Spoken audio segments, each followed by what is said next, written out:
Bloomberg Audio Studios. Podcasts, radio, news. Every day last year, 4 million packages of cheap or cheap-ish foreign goods arrived in the U.S. duty-free. Fast fashion, kids' toys, even e-bikes. And as long as those packages were valued at less than $800, no tariffs, no problems at the border. But now, that's changing. Why is nobody talking about the de minimis shipping exemption ending at the end of August? Canadian brands shipping to the United States are absolutely screwed. Just letting all my American customers know that I have now stopped US shipping. If you're an American customer and you want to place an order, you need to do it before the 29th. Well, we started to see at the end of last week different countries' postal services like Australia Post, Singapore Post, the Royal Mail, Denmark. All of these different services were announcing that they would stop taking certain packages that were bound for the US. Laura Curtis covers global trade for Bloomberg. They have never had to handle this amount of paperwork before. There's no mechanism for them to collect the tariffs and remit them to US customs authorities. So they're just saying at this point, like, listen, we don't have the ability to comply with this, so we're just not going to take the packages until we have some clear guidance and some clear procedures in place.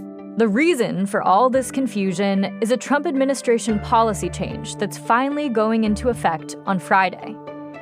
The U.S. will close a loophole that granted cheap goods tariff-free passage into the country, a loophole called the de minimis exemption. The term comes from a Latin phrase which roughly means too small to matter. Small as they may be, these packages collectively represented $1 billion in trade last year, and that value has been climbing, up from just $140 million a year a decade ago.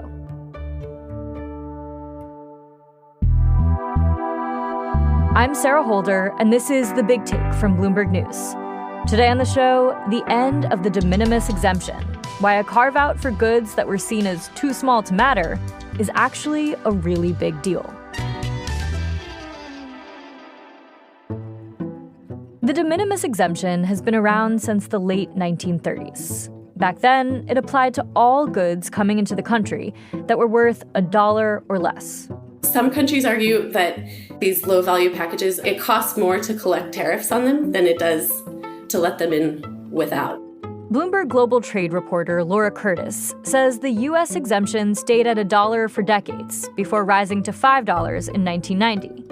It climbed to $200 in 1993 and then jumped to $800 in 2016 during the Barack Obama presidency. Lots of other countries have a similar exemption, but at much lower thresholds. China generally waives duties on packages worth $7 or less. It's about $40 in Canada and around $150 in the Eurozone. The administration says that in line with the rest of its tariff policy, the U.S. has been taken for a ride, taken advantage of, right? And this is one large loophole they say that they're closing to make things more fair for domestic businesses. Another justification from the administration is around fentanyl. So part of his justification anyway is that because these packages are fast-tracked and avoiding customs scrutiny, we don't know what's in them, and it very well could be, that this is a route for fentanyl into the country. Trump isn't the only president who's targeted the de minimis loophole.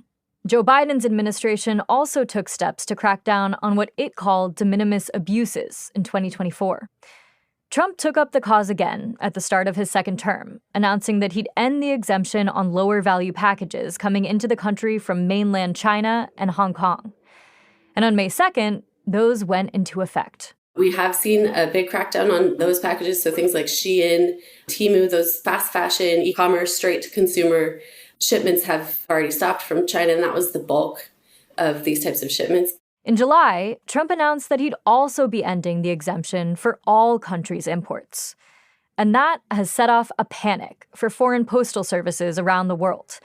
Because, like many of Trump's trade policies, they've been rolled out without the clearest of action plans.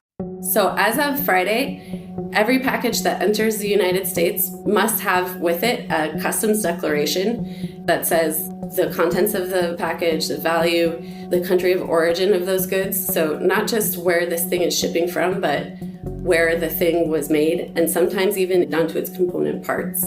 So you're looking at a huge compliance burden that wasn't there before for some, oftentimes quite low value goods.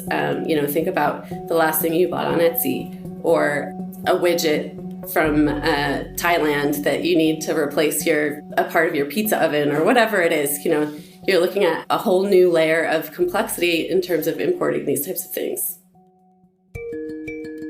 Another challenge will be processing the money. Traditionally, tariffs are collected at the U.S. border, but it's unclear who exactly will collect these tariffs and where. That's left foreign postal services confused. The guidance as it's written says that they can either do it or they can use an approved authority, but that was not very well defined, and so none of them really know who that would be. And then as we move forward, Customs has said they're going to be approving more and more third-party software companies, for example, to start handling these packages on behalf of National Postal Services. We saw 2 announced at the end of last week, and actually Canada said that they were partnering with one of them, a company called Zonos, and that's sort of your web platform that will handle the payments. Probably the consumer will be mostly unaware, but they will have the higher fees. So who wins and who loses when the de minimis exemption ends? That's after the break.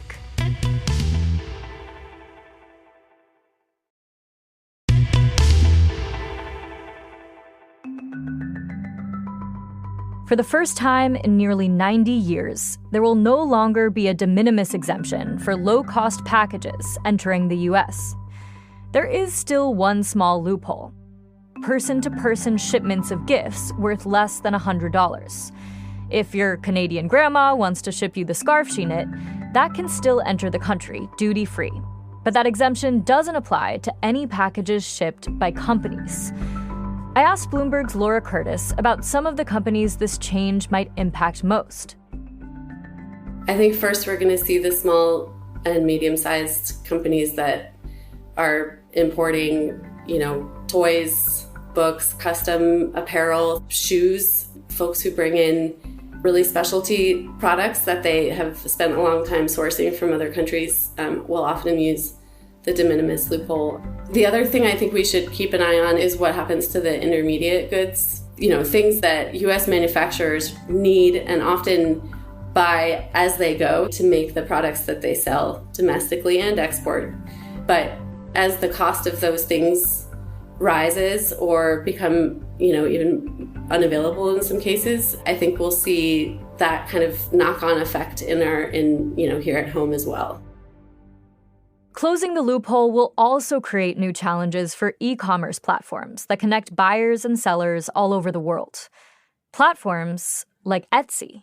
So Etsy at the end of last week put out guidance saying that they were suspending an international postal label service that they provide, pending the change. And they pointed their sellers to commercial carriers that already have the capability of processing these tariffs.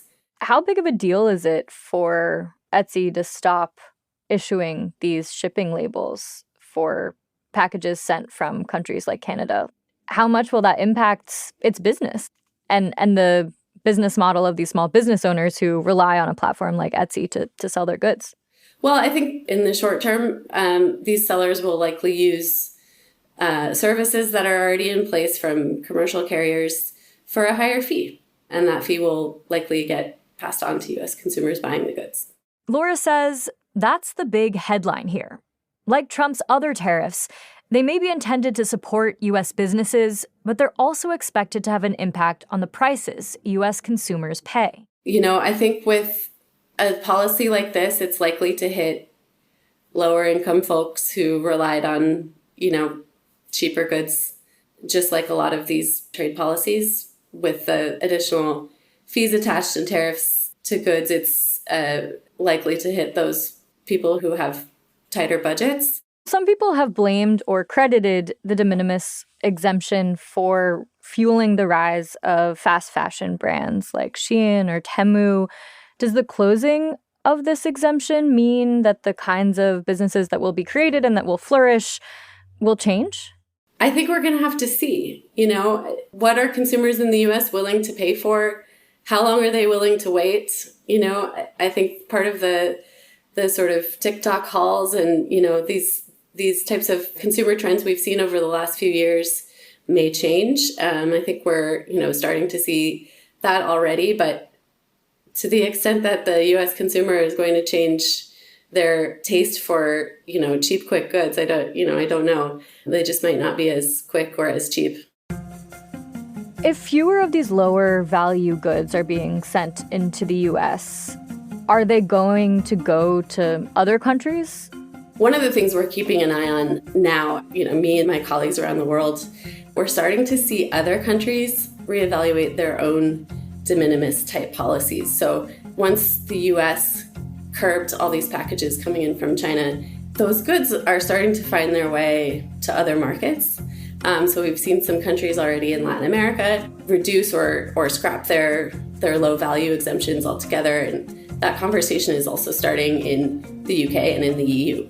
I think Mexico and Chile, who have already changed their own de minimis type policy to keep some of these low value goods from China out from flooding their own economy. So, just because the US is no longer accepting these goods from China doesn't mean that they won't end up somewhere else. And I think, a lot of particularly smaller economy countries are concerned that this will flood their domestic markets. This is The Big Take from Bloomberg News. I'm Sarah Holder. To get more from The Big Take and unlimited access to all of Bloomberg.com, subscribe today at Bloomberg.com/podcast offer.